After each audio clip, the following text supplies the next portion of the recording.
আসসালামু আলাইকুম। কেমন আছেন আপনারা? আশা করি সবাই ভালো আছেন। আমিও আলহামদুলিল্লাহ ভালো আছি। আজকে আবার নতুন একটা ভিডিও নিয়ে আসলাম আমার দুপুরের রান্নাবান্না।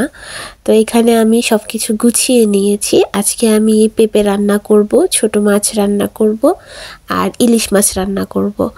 আসলে ওই দিন এত বেশি পরিমাণে ইলিশ মাছ এনেছিলাম যে এখন রোজই রান্না করে খেতে হইতেছে।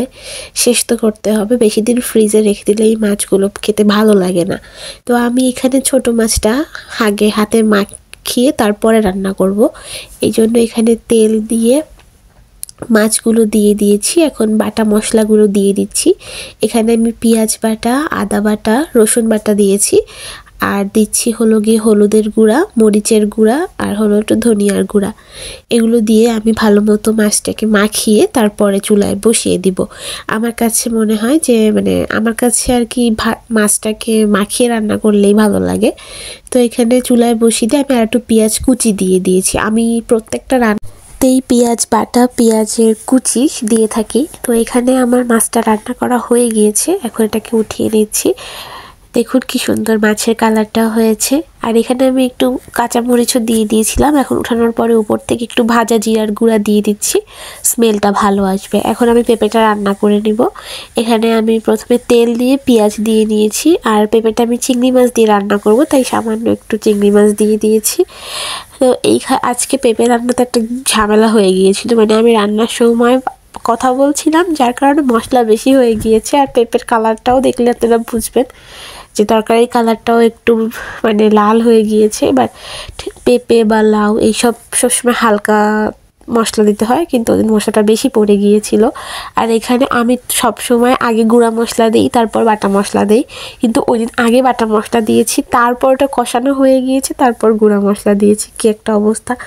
যাই হোক, এমনি খেতে অতটা বাজেও হয়নি, ভালোই লেগেছিল। আর পেঁপেটা অনেক ভালো ছিল, পুরো বতি হয়ে গেছিল। তো এখানে পেঁপেটাকে ভালো মতো কষিয়ে নিয়ে পানি দিয়ে ঢেকে দিয়েছি পেঁপেটা সেদ্ধ হওয়া পর্যন্ত। তো আমার পেঁপে রান্নাটাও হয়ে গিয়েছে। আর এখানে ইলিশ মাছগুলো কেটে আমি মাত্র 4 পিস মাছ নিয়েছি, কারণ বাসায় সবাই প্রত্যেক দিন মাছ রান্না করলে খেতে চায় না।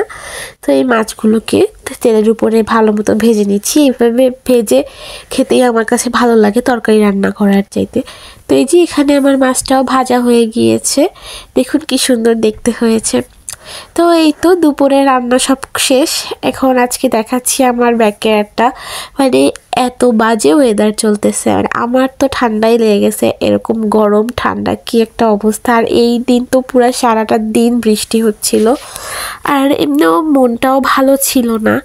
আসলে ফিলিস্তিনের এই যে যা হচ্ছে সব কিছু মিলিয়ে আসলেই মনটা ভালো লাগছিল না, যে ছোট ছোট বাচ্চা, এত মানুষের জীবন যাচ্ছে। মুসলিম হয়ে আর একটা মুসলিম দেশের জন্য কিছুই করতে পারতেছি না।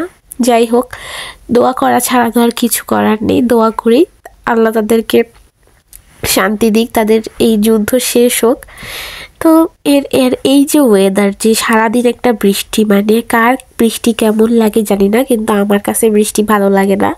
আর আমাদের এই আমেরিকাতে এই ওয়েদার দেখতে দেখতে আমরা একদম বোর হয়ে গেছি। তো আজকের ভিডিওটা এই পর্যন্তই। ভালো লেগে থাকলে লাইক, কমেন্ট, শেয়ার এবং সাবস্ক্রাইব করে পাশে থাকবেন। আল্লাহ হাফেজ।